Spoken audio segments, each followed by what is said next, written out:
Hi guys, this is Wandering Gigi coming to you. So today is a hot day outside, and I have, everybody knows that I'm house sitting, and there is mint all over the place.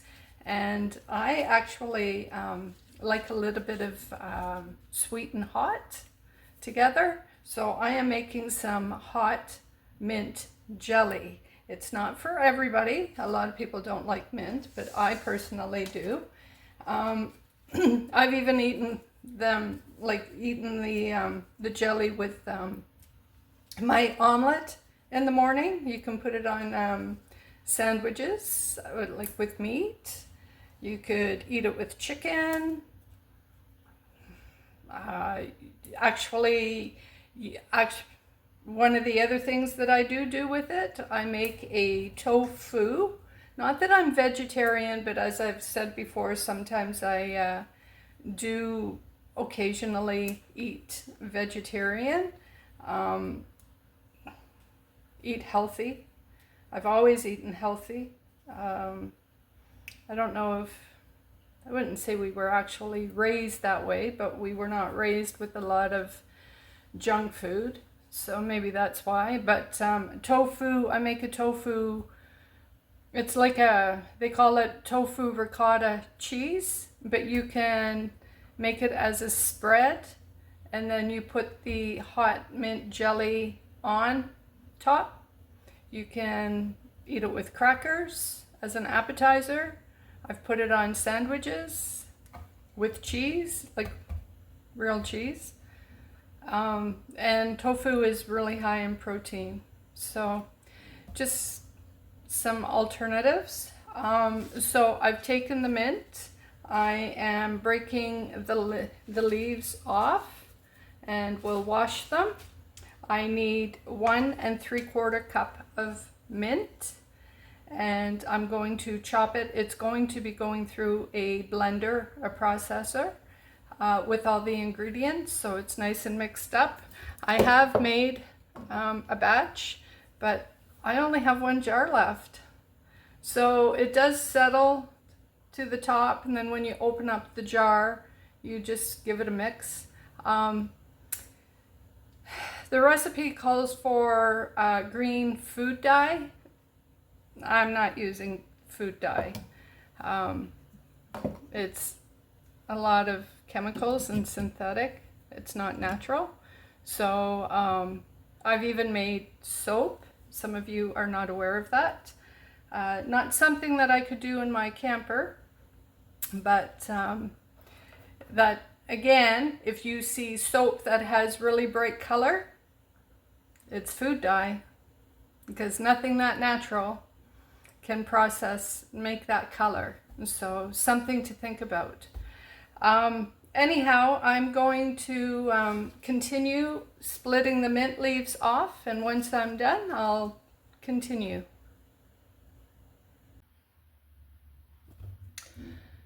All right, guys, so I'm going to just continue and describe what I'm doing as I'm going along. So I have the mint. It's all washed and soaked, and I have it in the strainers so that some of the water will drip off. So I'm going to be cutting up 1 1/2 cups of the mint, and truthfully, you don't even really have to cut this up. I want a different knife.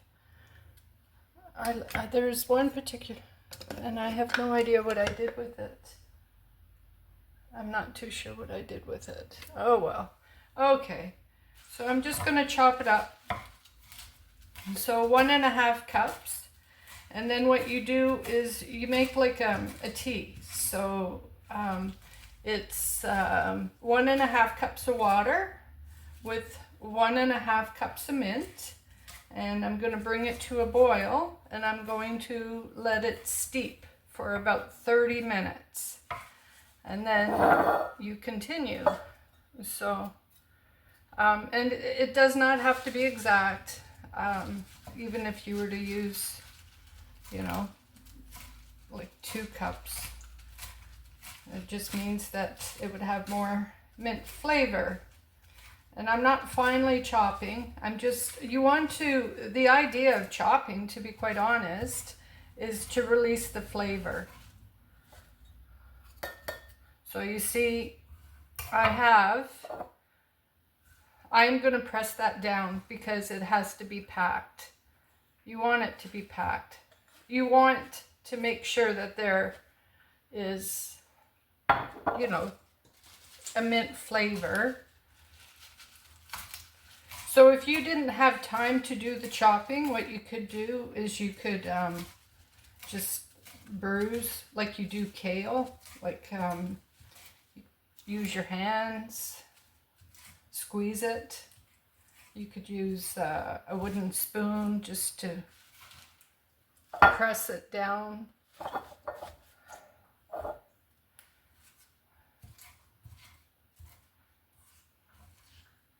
And I have no, just a disclaimer, I have not taken any cooking classes.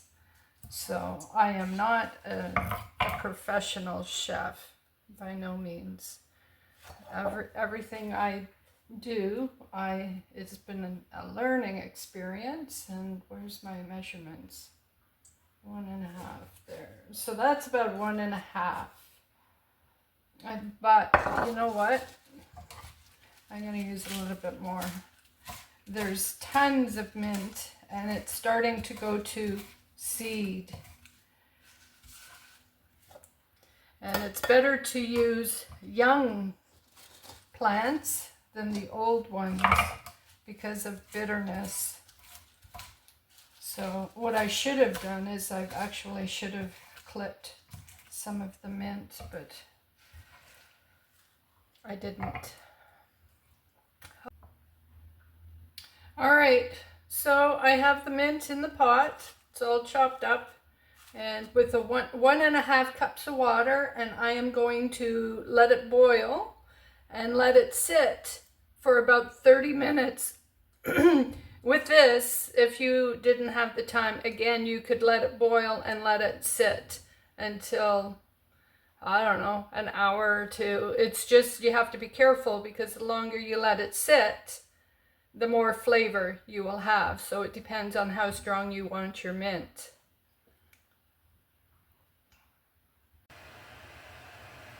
So I have the tea steeping. I'm not really paying attention to the time. So I went to the well, it wasn't the dollar store, it was a thrift store, and I bought this pot so that I could do some canning.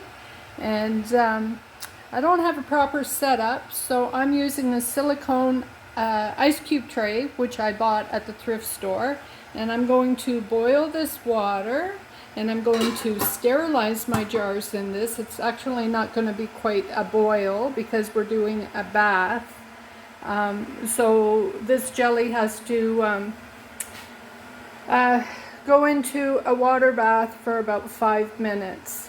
And I will show you what that looks like when the time comes. Okay, so we're going to continue. I'm just going to change my view. So what I did is I had to go and get some more mint. So I've given it a wash, I've dried it off. Now I'm going to chop it as fine as I can. And this will go into the jelly at the last step. More for decoration, I suppose, and flavor, but it just adds, you know, a little bit of jelly, because the jelly that the mint that you've cooked, it's too much. You don't want that much mint. The flavor is in the tea. So I really miss the other knife, and I have no idea what I did with it. I don't know. But some of these knives are not extremely sharp. And this is one that's not. But I will make it do. All right, I am wearing gloves because I have some hot peppers, and if you've ever chopped up hot peppers and then rubbed your eye or had to go to the bathroom, you would understand what I'm talking about. So I'm just going to take the ends off. And so again, I have my mint all chopped up, all nice and neat. And as I'm saying the seeds, I'll take some of them out, but I think this time I'm going to put a few in the jars. So,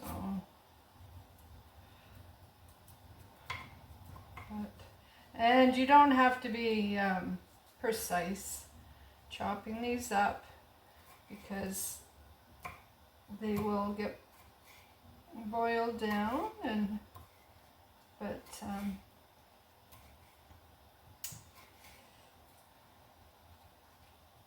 and then just chop. And I try to go tiny as much as I can.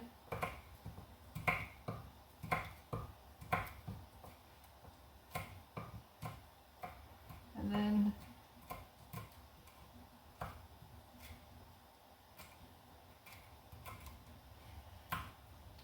it's the prep that takes the time. Okay, so I'm going to be using just a little over 3 cups of sugar. And yes, I know that's a lot of sugar, but that's what the recipe calls for. And it's not something, I suppose, that, you know, you should eat a lot of, but so that's the hot peppers, 3/4 cup of apple cider vinegar, and I'm just gonna scrape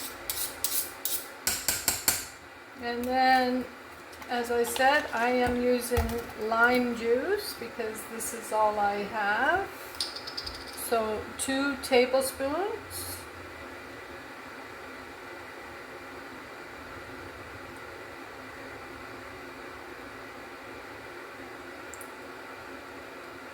And now we have to pour off this tea, and I need 1½ cups. So it should come off nice and easy. Maybe. Well, all right. So I'm going to use the strainer on top of my measuring cup because it's. I have a few leaves that want to drop down. And then what I'm going to do is put all these wet leaves in the strainer and squeeze as much as I can.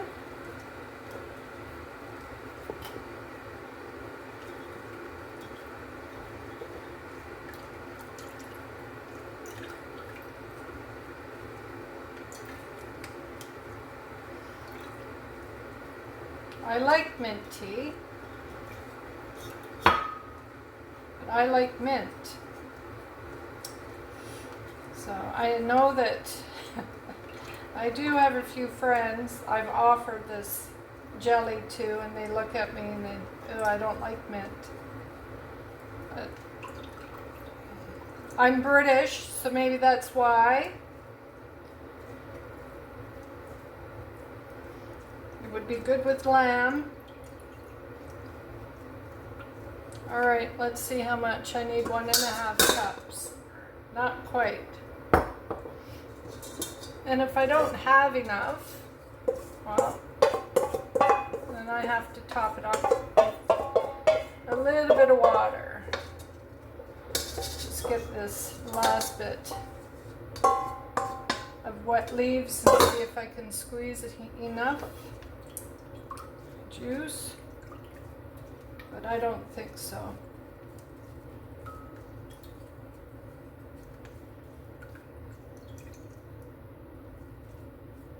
All right, so I'm just shy of 1.5. So I'm just gonna top it up with some water. All right, so this is ready to boil down. I'm gonna put it on the stove here.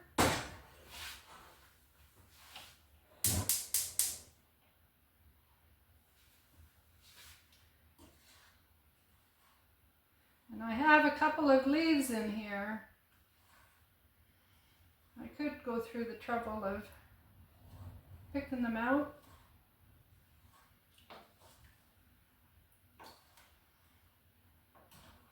We're not going to add these ones in until, and that's something else. I am using gelatin, the Knox. You can use 8-ounce liquid pectin. The liquid is definitely a lot easier to work with. This is a little trickier. You have to bring your product, whatever you're making, whether it's jam, jelly, whatever, to a hard boil. Pour the package in slowly as you're constantly stirring, and you have to let it boil for 2 minutes. If you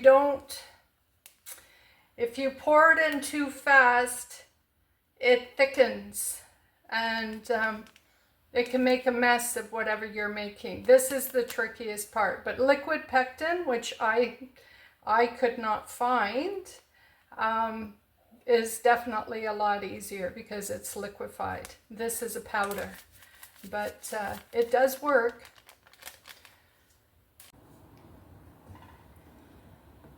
So it's slowly coming to where I need it to be. And this again, because of the sugar, just like jam, just make sure it doesn't get too crystallized on this side.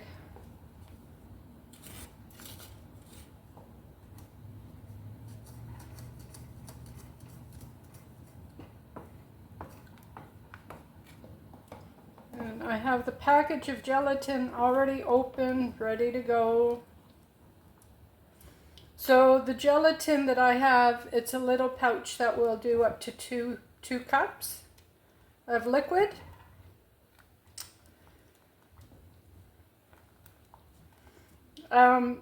When you're canning, it's best not to do double batches. It's better to do one batch at a time. Depending on what it is. Tomatoes you don't have, there's no, and beets, but when it comes to certain recipes, like pickles, that's another thing. I mean, you can do in a batch. But when it comes to, so there's the hard boil. All right, so we're just gonna mix this in, and you see it likes to, you want to make sure that it's getting mixed.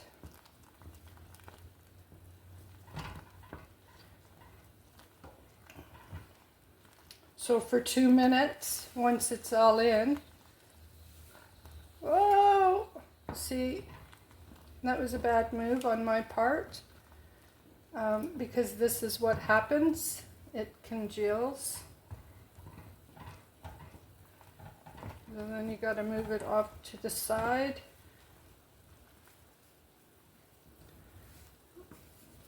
And that's it. Okay, so 2 minutes. 2 minutes. And make sure that it doesn't overflow.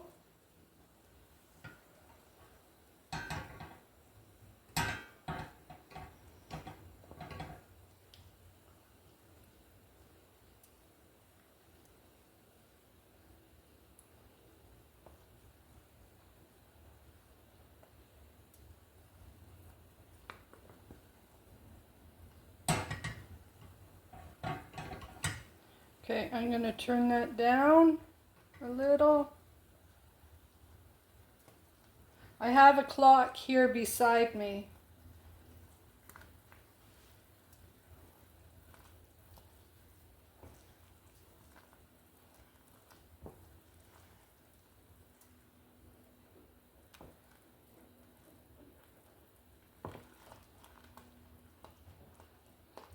Don't turn it down too much.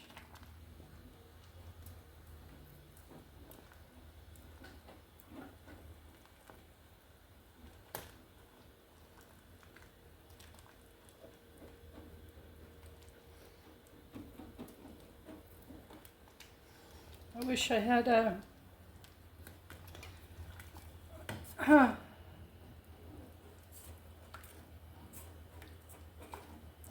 trying to scrape the sides.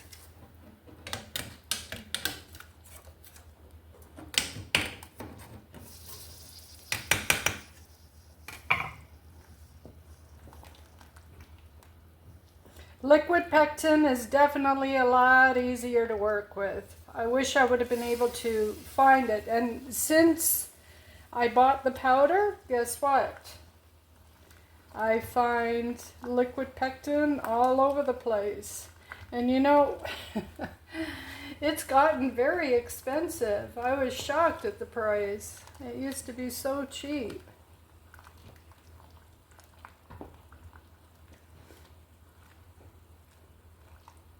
So in this pot beside me, I have my jars sterilizing.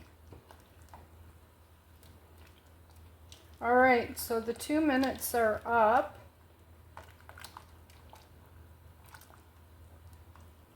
And I can tell that I have a little bit of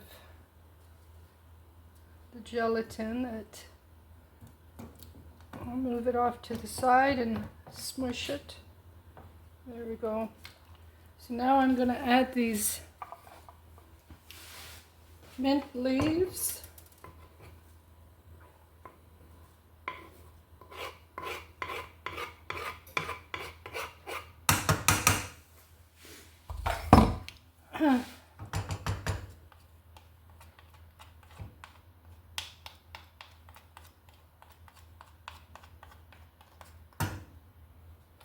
Good enough.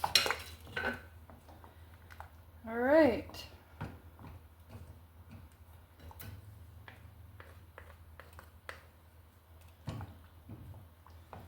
This actually looks a lot prettier than the last batch I made. Don't ask me why.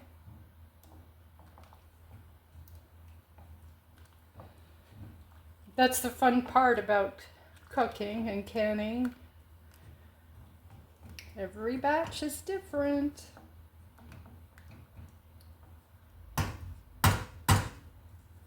All right. So I'm just going to leave that there for the time being. And these are my jars. So let me... Okay. So these jars are sterilized.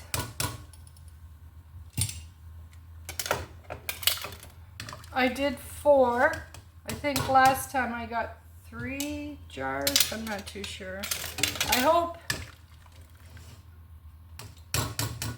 4 is enough.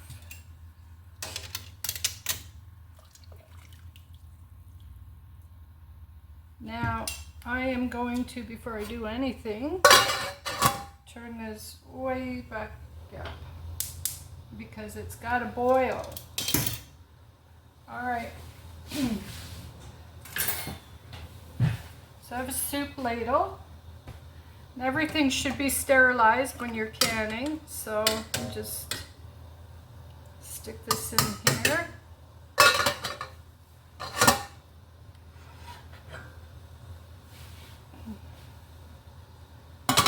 Not ready for that just yet.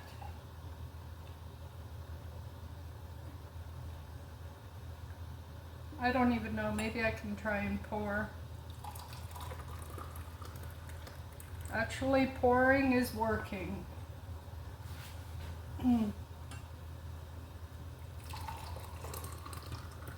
That's 2.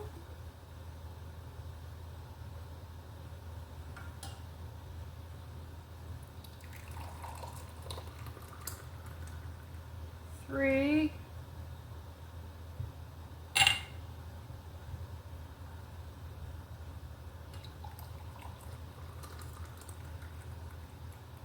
4. I'm just gonna, you need to leave what they call a head space. There's a little rim, your marker, and I think that's it. So I do probably have one more jar left, and just gonna use paper towel. I wish I had better view. I apologize. I have a paper towel. I'm just gonna wet it. Make sure that all the rims are clean.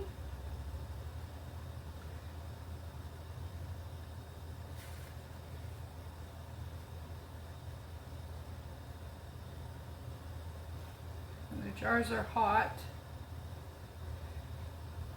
So a proper canning pot would have a rack where you could put your heart jars in and then drop them down into the boiling water. Well, I don't have that.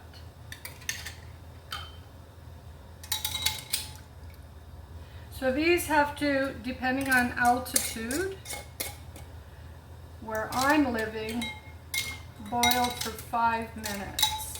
That's all.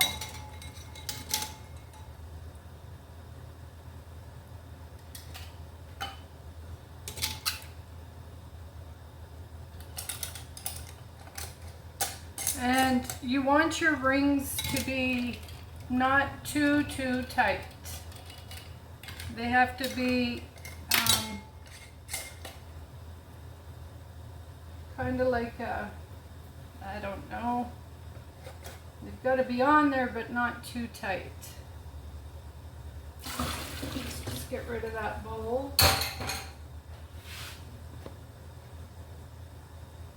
That one's a little too tight. It's hard to figure this out.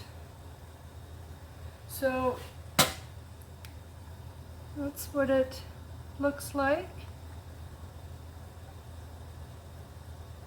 And I think when they come out of the canner, I'm calling this a canner, I will invert the jars for about 5 minutes.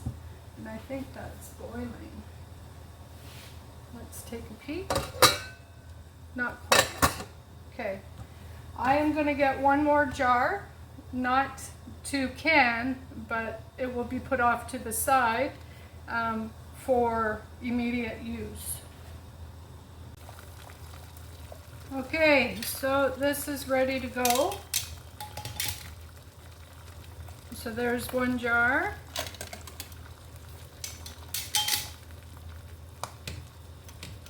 Stand up, don't fall. 2. I'm going to try and do it this way. 3.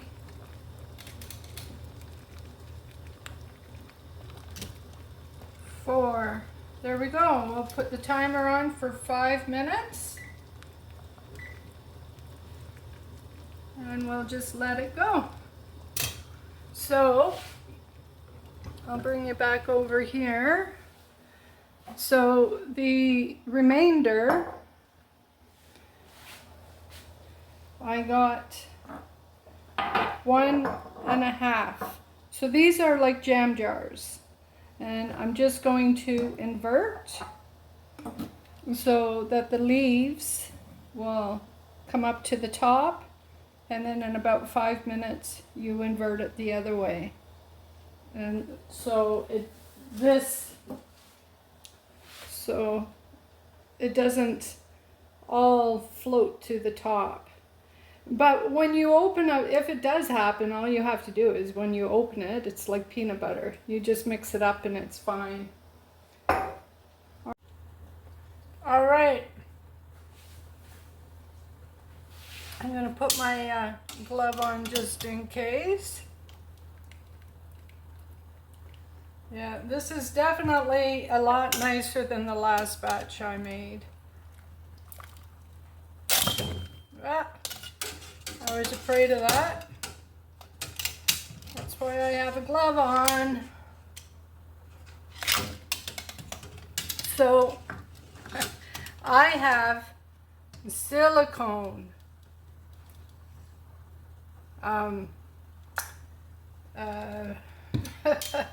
oven mitts, and I love them because when I'm canning, I can put my whole mitt right into the water. Whoa. There we go. All right, just check the ring. Let's move this pot out of the way so you guys have a better view.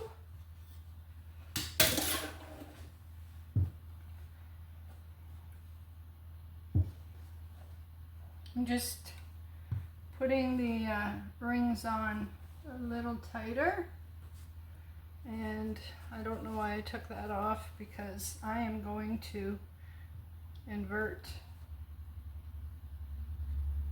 the jar. And then in 5 minutes, I will invert them again. So let's put this timer on. There we go. So I hope you've enjoyed the video. It might be a little bit longer than what I had anticipated, but that's how you make jelly. Well, mint jelly. You can make it as hot as you want. I do have a recipe, but not on me, with tequila. But to be quite honest, I personally didn't taste the tequila. So this one's simple. This was the first time I made this recipe. So anyhow, if you like it, give me a thumbs up, hit the notification button, and let me know. All right, signing off, Wandering Gigi. Have a great day. All right, so this is the last batch that I made. As I said, it didn't turn out as pretty, but it's still edible and I enjoy it, so that's all that matters to me. But it is jelly. So what I was saying about tofu spread, this is homemade. I made it. And actually I have a party to go to Sunday, this weekend. So I plan on making this spread. It's like a brie, I guess you could say. And I will make a video of how I make this, because this again is super easy. This is something that I could make in the camper. And then with the mint jelly, put it on top and spread it around. And that is a great appetizer. And I've even made this into a sandwich. So there you go.